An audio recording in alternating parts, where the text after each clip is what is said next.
que notre Seigneur est Allah. Et, donc vous avez entendu, notre Seigneur est Allah, et puis ils sont mis sur la droiture. Il a dit, ce sont ces gens qui se conduisent donc, dans la droiture. Il a dit, ils se maintiennent dans l'obéissance et ne rusent pas à la manière dont ruse le renard. Subhanallah. C'est-à-dire, c'est des gens que normalement tu es en confiance avec eux. Quand je vous parle de ce double visage, eh bien, Sahaba radallahu alayhim, comme vous le voyez là, ils ont compris vraiment que le musulman, celui à qui il doit plaire, en premier, c'est Allah subhanahu wa ta'ala. Si on apprend ça à nos enfants, eh bien, on n'aura pas d'enfants qui grandissent en ayant quoi? Juste la peur de leur père. Juste la peur de flemme.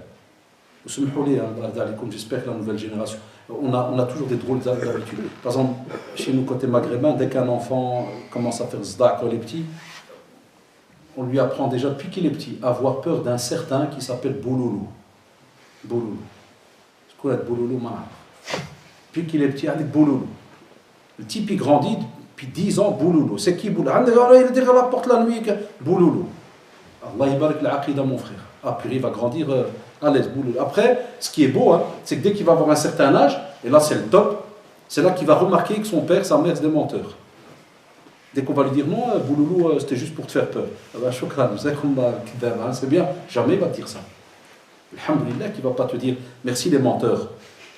C'est juste, mais dans la pratique, mensonge ou pas? C'est un mensonge. De quoi tu as l'air? On ne fait pas attention des fois à ce qu'on sort. Et on leur apprend comme ça depuis qu'ils sont petits, à chaque fois on rajoute des petites choses. Notre religion, il y a tellement d'aspects, tellement de manières de discuter, même quand nos enfants sont petits. Quand tu vois le hadith, on en a déjà parlé ici, vous vous rappelez? Quand Abdullah ibn Abbas, il est avec le prophète, sallallahu alayhi wa sallam, il le fait monter avec lui sur la monture, il est assis derrière. Vous vous rappelez quand il a dit Ihfadillah, donc Ya Ghulam, on comprend qu'il est encore petit. Il a dit viens, je vais t'apprendre quelques paroles très très importantes. Ihfadillah, yahfad. Protège la religion, Allah subhanahu wa ta'ala te protège. Vous vous rappelez ce long hadith? Ça c'est les vrais cours qu'on donne, même depuis qu'ils sont petits et qu'ils grandissent. Il y a un petit souci, viens. Qui t'a créé? D'où tu viens? C'est qui est au-dessus des cieux? Le prophète il a fait avec le hadith al-Jariya, très connu avec la petite enfant servante. Il est venu, il lui a dit où est Allah? Il lui a posé la question où est Allah? Il a dit il est au-dessus des cieux. Et qui je suis? Moi, il a dit Mohammed, tu es le messager. Il a demandé à son responsable, tu es comme esclave, il a dit libère-la. C'est une croyante. Jamais dans notre religion on a dénigré les petits. Les petits, je l'ai toujours dit dans les doros, c'est des éponges. Une éponge, vous savez ce que c'est? Dès que tu la mets sur l'eau, qu'est-ce qu'elle fait? Elle souffle tout. Ça, c'est nos enfants. On les sous-estime d'une manière incroyable, les shabab. Wallah, on les sous-estime. On a toujours on entend des fois, parce que nous on a grandi, on entend souvent nos parents des fois, quand ils parlent d'un petit fait, avec le barhoche, le bridge.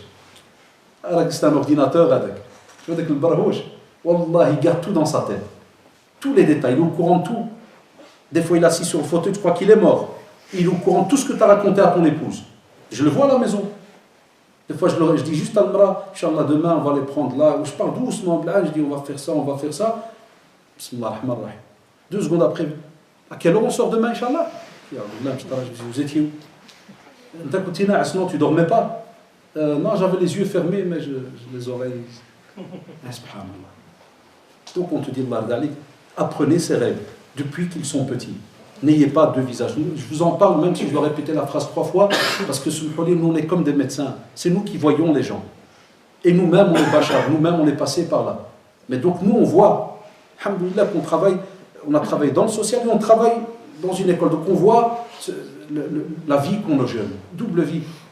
Tout ce système-là d'arriver devant l'école, en étant habillé normal, puis une fois qu'on rentre à l'école et on sort son trousseau de maquillage, son bazar, son ceci, et tu les trouves à l'entrée, tous en train de faire la file devant la petite vitre là pour se faire belle, ceci, cela, et les garçons qui ressortent ceci, même des garçons, ils se ressortent une autre veste avec des... Et puis dès qu'ils terminent à 3h30, de nouveau la file. Et ils sont tous près des lavabos, à aller se relaver le visage. Même ceux qui nettoient l'école, ils rigolent, ils disent le lavabo il est bourré de fond de teint et de maquillage. Salam Allah. Et puis après, il rentre à la maison, Allahu Akbar, comme si de rien n'était. Et les parents, ils sont heureux, ils sont contents, parce qu'il n'y a pas de communication, pas de souci. Et pire encore, moi je vais plus loin, c'est que ces enfants-là, subhanallah, un jour, ils ont voulu, parce qu'ils ont aimé ça, c'est humain, de vouloir par exemple se maquiller, ou ceci ou cela, il n'y a pas de souci. Wallah, shabab, il n'y a pas de souci. Mais tellement ils ont vu, il n'y a pas de communication, il n'y a pas de discussion, haram, mais ça s'arrête là et on ne discute pas, qu'est-ce qu'ils font alors? Eh bien, ils vont fonctionner à leur manière. Et on va faire les choses à notre manière. Parce qu'on ne s'assit pas pour prendre le temps de discuter, des fois même, je vais plus loin, ça va peut-être vous étonner. Est-ce qu'on prend la peine, quand des fois les petites filles, elles arrivent à un certain âge là, où elles aiment bien être un petit peu, comme on dit, jolies, attirantes, est-ce qu'on ose dans nos familles des fois faire une petite... Moi je l'ai vu de mes yeux, je veux le chez nous, wallahi je l'ai vu de mes yeux, je veux le dire là, ils font une petite tsera contre les petites filles, et elles font des petits maquillages, ils mettent leur petit hijab, leur kada et tout, et ils font des anachid ou kada. Pour elle, c'est plus un truc haram, elle le comprend, elle sait ce que c'est. Et puis le walidine, ils font un petit jalsa, vous voyez, vous avez aimé, il n'y a que faire kada. Lakin voilà, britul jannah, vous voulez le jannah et tout. Ben Allah subhanahu wa ta'ala, il vous demande juste de patienter.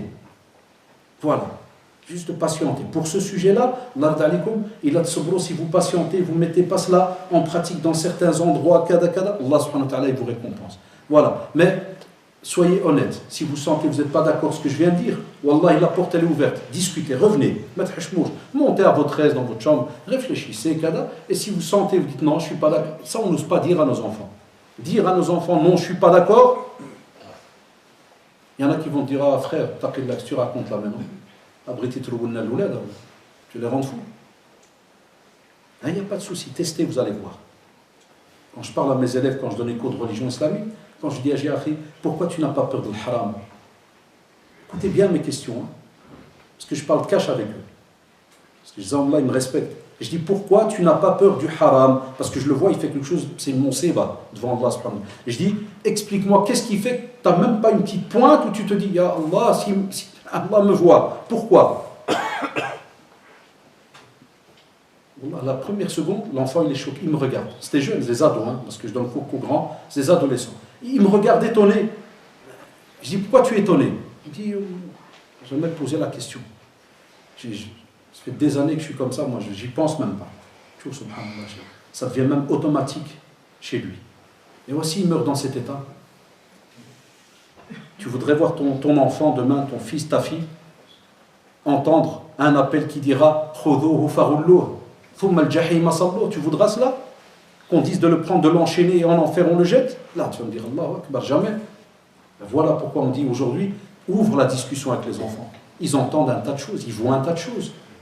Ouvre la discussion, laisse la porte ouverte. Aussi, le prophète sallallahu alayhi wa sallam, pour vous montrer la preuve, c'est rapporté l'imam Ahmed, le musulman, on vous dit la preuve que c'est pas facile, c'est dur. Eh bien, le prophète sallallahu alayhi wa sallam lui-même le dit. Il dit, écoutez bien, il dit, tenez-vous dans la voie droite et cela ne sera pas facile pour vous. Ça. Qadia ça, c'est pas facile. Ou hada, qui l'a dit? C'est le prophète sallallahu alayhi wa sallam. S'il y a moyen, mouchoir, il leur fait comprendre donc, ce n'est pas facile. Ça va être dur. Parce que, comme on l'a dit dans l'intro, Shaitan anawallah là. Et très souvent, très souvent, c'est parce qu'on a des fois, entre guillemets, des fois on a des petites attaques là. Vous connaissez, vous vous rappelez, la vie waswi soufi, il vient, et très souvent, il va t'attaquer là où ça demande un petit jihad, un effort. Parce que l'être humain, il aime bien les shahawats, aussi, tout ce qui fait plaisir, et voilà, c'est pas facile. La vie d'un musulman, elle peut être facile, mais il faut avouer, c'est pas facile. Mais quand je dis le mot ce n'est pas facile, ce n'est pas une connotation négative. C'est juste pour dire qu'il y a tout un jihad à faire tous les jours. Voilà pourquoi je dis le mot c'est pas facile. C'est pour dire que, comme il a dit aussi sallallahu alayhi wa sallam, il y a un effort à fournir. Ça ne vient pas comme ça du jour au lendemain. Et aussi le prophète sallallahu alayhi wa sallam, et on voit ça dans le recueil de Bukhari et Muslim, il dit rectifiez continuellement votre conduite et rapprochez-vous de la perfection. Et ce qui m'a intéressé, subhanallah, c'est lorsqu'on parle de rectifier continuellement. Ça sous-entend même moi qui vous parle.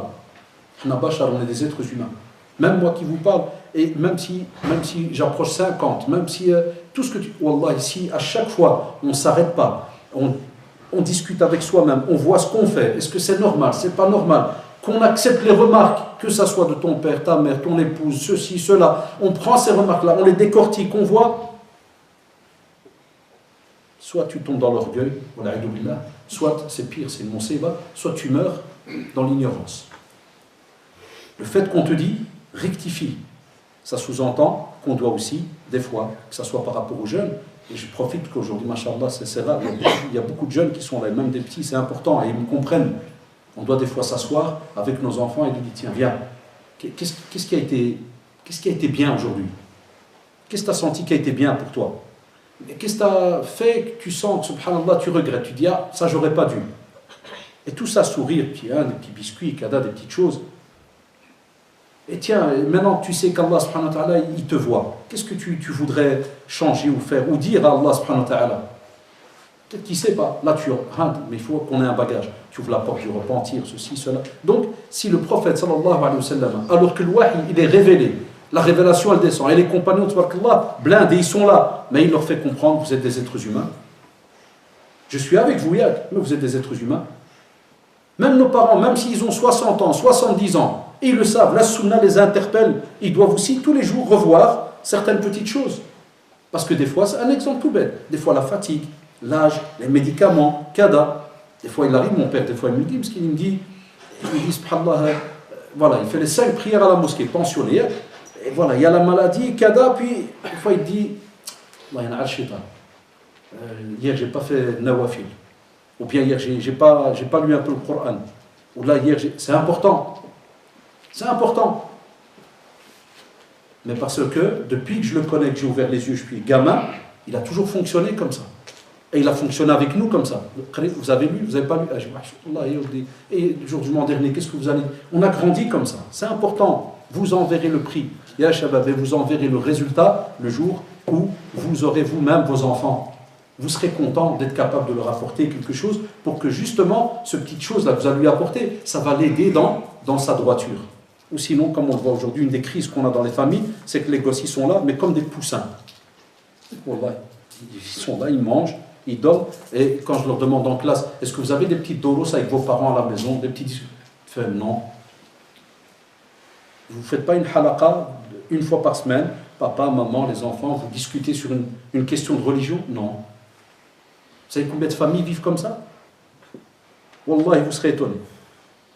Des familles, depuis que je fais par exemple les médiations de couple, tout le temps je leur pose la question. Qu'est-ce que vous avez comme programme qui va vous aider dans le domaine de l'istiqama, de rester rattaché ferme à votre religion? Il y en a plein. Non, frère. Ouais, des fois, je reçois des petites vidéos sur WhatsApp. Alhamdulillah qu'il y a de WhatsApp, des fois, il y a encore. Il y en a qui rigolent parce qu'ils savent que ça dépend quelle vidéo il y a. Très souvent, WhatsApp, c'est plus kahkir qu'autre chose. On envoie un peu de tout derrière, puis tu as toujours un petit frère muse là qui t'envoie des lecteurs de Coran, kada, il dérange, tu rigoles, frère, il dérange ce type-là. Chaque fois il t'envoie, Wallah, subhanallah. Non. Aussi, si jamais tu es empêché, tu sens que tu essayes d'aller dans cette droiture et tu sens que c'est un peu dur, on te dit ne lâche pas. Et le prophète sallallahu alayhi wa sallam dans Sahih Muslim, il dit soyez droit et tentez de vous approcher de la droiture et sachez qu'aucun d'entre vous ne sera sauvé grâce à son œuvre. C'est un des très connu. Après on va lui dire même toi ya Rasulullah, il va dire même moi, il y a ceux qui me demandent, là, les compagnons, il dit même moi, même à celui que vous êtes en train de demander. Il dit, sauf si Allah subhanahu wa ta'ala ne me comble pas de sa miséricorde et de sa faveur. S'il n'y avait pas la rahma d'Allah subhanahu wa ta'ala, il y a shabab sur nous, cette miséricorde sur nous, Allah, ça serait catastrophique. Et c'est pour cela, Allah yarda alaykoum, si je vous cite cette tradition, c'est pour vous montrer et que vous arrêtiez un peu dans votre tête quelques secondes et vous dites, subhanallah, tous ces hadiths qu'on vient de citer, les 3 là ou 4, ça a été dit au temps du prophète sallallahu alayhi wa sallam, où les musulmans, mashallah, ils sont là, à l'aise, le Coran il est révélé, ils sont heureux, ils ont une communauté même, mashallah, à Médine. Et même comme ça, il leur fait comprendre, c'est dur. Alors là, que pensez aujourd'hui? Facile? Oui, il y a d'office un effort à fournir, en plus par rapport à cette communauté qui vivait avec le prophète sallallahu alayhi wa sallam. Aussi, lorsqu'on parle de la droiture, les savants ils ont dit, on la retrouve dans les intentions et les paroles et les actes. Hatta an-nawaya, hatta an-niyya que tu as, l'intention que tu as, on te dit s'il te plaît. Et une bonne intention. Une intention qui soit juste, qui soit sur la droiture.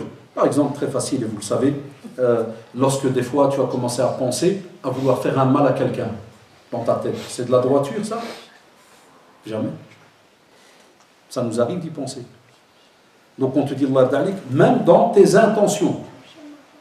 C'est pour ça qu'on nous demande très souvent dans la sunna de revoir nos intentions. Revoyez vos intentions. Même un acte, ya shabab, que vous êtes habitué à faire tout le temps, arrêtez-vous. Même ceux qui étudient le Coran, ceux qui font de la théologie, ceux qui font des belles activités, ceci, arrête-toi des fois. Revois ton intention. Est-ce qu'il y a dedans de la sincérité? Est-ce que l'ikhlas n'a pas été un peu touché? Pourquoi? Regardez, même nous qui faisons les doros, nos mashayikh, Allah yajazioum bikhair. On comprend ça maintenant, après un certain âge. Ils nous le disaient, ils nous disaient, ah shabab, on était un groupe à peu près d'une dizaine. Quand on étudiait chez Cheikh Mohammed Toujgani Hafidahullah, on était une dizaine. Qui est resté dans la da'wa? Wallahi, maximum, on est resté 3. Maximum. Tout ça, je vous parle, c'est